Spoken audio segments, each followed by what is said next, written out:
Hello guys, welcome back to my channel. তো আগের এপিসোডে লাস্টে আমরা দেখেছিলাম এখানে তাদের টেম্পোরারি ফটোগ্রাফার তাদেরকে একে পরে ক্লোজ আসতে বলেছিল। আর যা শুনে চ্যাংসি তো মোবাইল ক্লোজ তো আছে, আর সাথে সাথে এসে তার শোল্ডারে তার হেডও রেখে দেয়। অ্যান্ড এখানে মোবাইল তাকে ভালোবাসা নজরে দেখে যাচ্ছিল। অ্যান্ড তারা যখন সেখান থেকে বাইরে আসে তারা একে অপরের সাথে এক্সপিরিয়েন্সটা ডিসকাস করে যাচ্ছিল। তখনই চ্যাংসি বলে যে আজ তুমি আমাকে এত সুন্দর একটি মিউজিক শোনালে, আমার মনে হয় এর জন্য তোমাকে ট্রিট দেওয়া দরকার আমার। মুম্বাই বলে না, তার কোনো দরকার নেই। বাট চ্যাংসি বলে আমার তোমাকে নিয়ে অতটাও চিন্তা নেই, কিন্তু আমার অনেক বেশি খিদে পাচ্ছে, তাই তাড়াতাড়ি খাবার খেতে চলো। অ্যান্ড কিছুক্ষণের মধ্যেই তারা একটি ফাস্ট ফুডের দোকানে পৌঁছে যায়, যেখানে থাকা সমস্ত ওয়ার্কার্স তাকে খুব ভালো করে চেনে। অ্যান্ড এখানে চ্যাংসি শুধু খাবার খাচ্ছিল না, তার সাথে সাথে এই খাবারের ব্যাপারে নেগেটিভ অ্যান্ড পজিটিভ কমেন্টও করে যাচ্ছিল। আর যা শুনে এটা বোঝা যাচ্ছিল যে সে কতটা ভরি। বাট মোবাইল তো তার এইসব কিছু শুনে অনেক বেশি অবাক ছিল। আর সেখানেই ওই দোকানে তাকে আরেকটি ডিশ দেয় অ্যান্ড বলে আমি তোমার সমস্ত সাজেশন ফলো করেছিলাম। অ্যান্ড তা টেস্ট করার পর সে মোবাইলকে নিয়ে একটি ছোট রেস্টুরেন্টে আসে। অ্যান্ড সে সেখানে আসার পর মোবাইলকে বলছিল এই সমস্ত ফুড স্ট্রিটের মধ্যে এই জায়গাটি আমার সব থেকে বেশি ভালো লাগে, কারণ এখানে সবকিছু পারফেক্ট। মোবাইল বলে এই জায়গাটি তোমার নেগেটিভ রিভিউ থেকে কি করে বেঁচে গেল? চ্যাংসি বলে বিনা কারণ ছাড়া আমি কাউকে নেগেটিভ রিভিউ দিই না। তখন সেখানে ওয়েটার চলে আসে অ্যান্ড তাকে বলে আমি ভালো করে জানি তুমি কি অর্ডার করবে, শুধু আজকে আমাকে ডাবল সার্ভিস দিতে হবে। চ্যাংসি বলে আপনি একদম ঠিকই বলেছেন। এরপর সে মোবাইলের সাথে তার কন্ট্যাক্ট কন্টিনিউ রাখে অ্যান্ড বলে আমি বিনা কারণ ছাড়া কাউকে নেগেটিভ রিভিউ দিই না। আমার অ্যাকর্ডিং কোনো কারণ ছাড়া মিথ্যা কথা বলার থেকে সত্যি কথা বলে দেওয়াই ভালো। এর সাহায্যে মাইন্ডে ইমপ্লিমেন্টের ক্যাপাসিটি বেড়ে যায়। কিছুক্ষণের মধ্যে এই খাওয়া অর্ডার সার্ভ হয়ে গিয়েছিল। মোবাইল বলে এই জায়গাটা তো আমার অনেক বেশি অ্যাভারেজ লাগছে, ইভেন তো তাদের ডাম্পলিংসের সাইজও আলাদা আলাদা, কিছু বড় আর কিছু ছোট। চ্যাংসি বলে অ্যাকচুয়ালি এই সব কিছু হ্যান্ডমেড, তাই।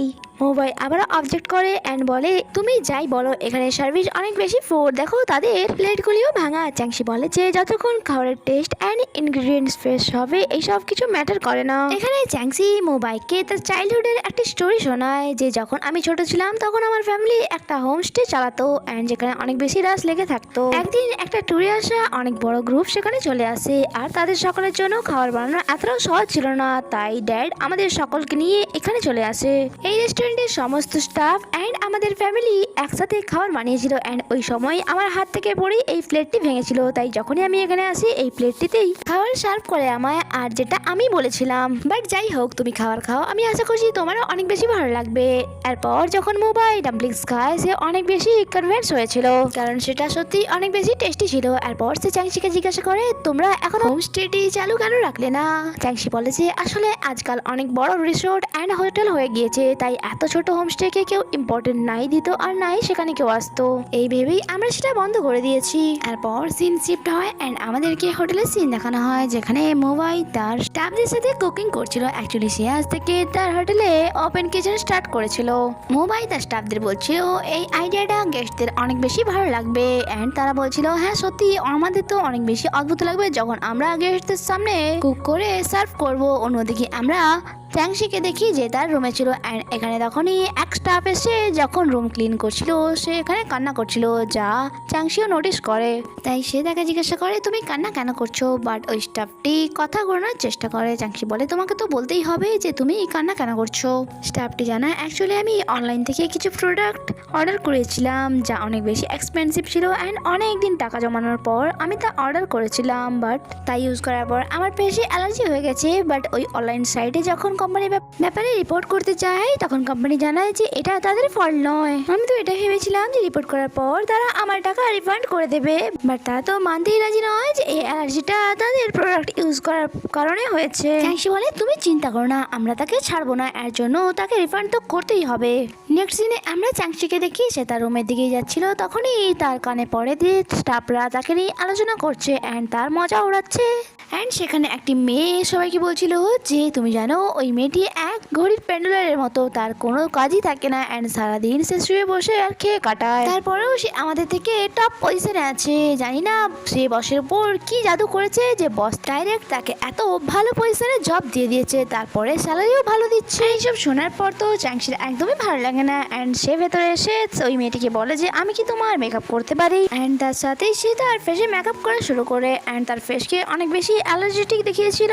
আর চাঁদ ফটো তুলে এসে ওই ওই কোম্পানির সাইডে পোস্ট করে দেয় আর কমেন্টে লিখে যে এই বোটক্সটি অনেক বেশি খারাপ। নেক্সট সিনে আমরা চ্যাংশিকে দেখি সে এলিগেটর চুজ করছিল, তখনই এক নজর পড়ে এক ওল্ড ম্যানের উপর যে তার সমস্ত জিনিস নিয়ে এলিগেটরের দিকে আসছিল। তাই এখানে চ্যাংশি ওই ওল্ড ম্যানের হেল্প করে, সে এলিগেটরটি আটকায়। বাট ওই ওল্ড ম্যান আসতে অনেক বেশি লেট করছিল কারণ ওনার ট্রলি ঠিক করে চলছিল না, তাই সে ওই ওল্ড ম্যানের হেল্প করতে যায়। বাট তখনই এলিগেটরে থাকা অন্য একটি মেয়ে এলিগেটর বন্ধ করে দেয়। বাট তাও চ্যাংশি শেষ পর্যন্ত ওল্ড ম্যানের হেল্প করে। আর যাওয়ার আগে ওই ওল্ড ম্যান তাকে থ্যাঙ্কস বলে যে জানি না তুমি না থাকলে আমি কি করতাম। এরপর চ্যাংশি যখন হোটেলে ফিরে যায় তখন সেই স্টাফটাকে দেখে থ্যাঙ্কস বলে কারণ সে তার টাকা ফিরে পেয়েছিল। আর সাথে সাথে সে তাকে এটাও জানায় যে কোম্পানি আমাকে রিকোয়েস্ট করছে ওই রিভিউটি ডিলিট করে দেওয়ার জন্য, বাট আমি এমনটা একদমই করবো না। বাট তার কোনো আইডিয়া ছিল না যে তার কলিগসের ফটো আপলোড দেওয়ার কারণে সে কত বেশি আপসেট হয়েছে অ্যান্ড কত রেগে আছে। এরপর চ্যাংশি যায় তার গ্র্যান্ডমার সাথে দেখা করতে আর সে তার গ্র্যান্ডমাকে জানায় যে আমি খুব ভালো একটি জব পেয়েছি অ্যান্ড এখন আর আমার কোনো টাকার সমস্যাও হয় না। চ্যাংশি বলে যখন গড আমাদের উপরে কৃপা করে তখন আমাদেরকে আর পরিশ্রম করতে হয় না, শুধুমাত্র শ্বাস নিতে হয় আর টাকা অটোমেটিকলি চলে আসবে। এখানে গ্র্যান্ডপা চ্যাংশিকে কিছু টাকা দেওয়ার চেষ্টা করে বাট তা নিতে চাইছিল না চ্যাংশি, বাট গ্র্যান্ডপা ইনসিস্ট করে। নেক্সট সিনে আমরা সোয়ানকে দেখি যে তার চাইল্ডহুড টাইমের কথা ভাবছিল অ্যান্ড চ্যাংশির সাথে কাটানো স্মৃতি তার মনে পড়ছিল। সে চ্যাংশিকে অনেক বেশি মিস করছিল অ্যান্ড সে সেই বাসাতে যায় যেখানে সে ছোটবেলায় তার ফ্যামিলি অ্যান্ড চ্যাংশির সাথে কাটিয়েছে, বাট তার কোনো আইডিয়া ছিল না যে সেখানে চ্যাংশিও ছিল। অন্যদিকে আমরা মুম্বাইকে দেখি যে তারা হোটেলের শেফকে নুডলস বানাতে বলেছিল। আর চা খাওয়ার পর সে শেফকে বলে যে তোমার হাতে নুডলস খাওয়ার পর আমার এমনটা মনে হয় যে তোমার হাতে কোনো জাদু আছে। শেফ তাকে বলে আপনি একটু বেশি টেনশন নিচ্ছেন, আমার মনে হয় আপনার কাজকে আরো বেশি ইজি করা দরকার অ্যান্ড কিছু মাল্টিভিটামিনস নেওয়া দরকার। যা শুনে মুম্বাই বলে আপনি যদি শেফ না হয়ে ডক্টর হতেন তাহলে ভালো হতো। এখানে সে বলে কিছু কিছু জিনিস আমাদেরকে ভাগ্যের উপরে ছেড়ে দিতে হয়। এখানে মুম্বাই তাকে বলে আপনার হাতে তৈরি নুডলস খাওয়ার পর আমার ছোটবেলাকার কথা মনে পড়ে যায়, ছোটবেলায় ঠিক এমনই আমার মমও নুডলস বানাতেন।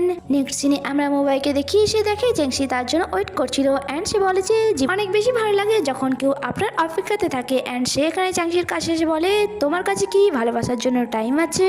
আর তার মুখ থেকে এমন কথা শুনে চ্যাংশি অবাক হয়ে যায়, তার মানে কি সত্যিই মুম্বাই চ্যাংশিকে ভালোবেসে ফেলেছিল না এটা চ্যাংশির কোনো স্বপ্ন ছিল। তা তো আমরা জানবো আগের এপিসোডে, কারণ এখানে এই এপিসোডটি শেষ হয়। আগে কি হয় তা জানতে স্টে কানেক্টেড। Bye bye.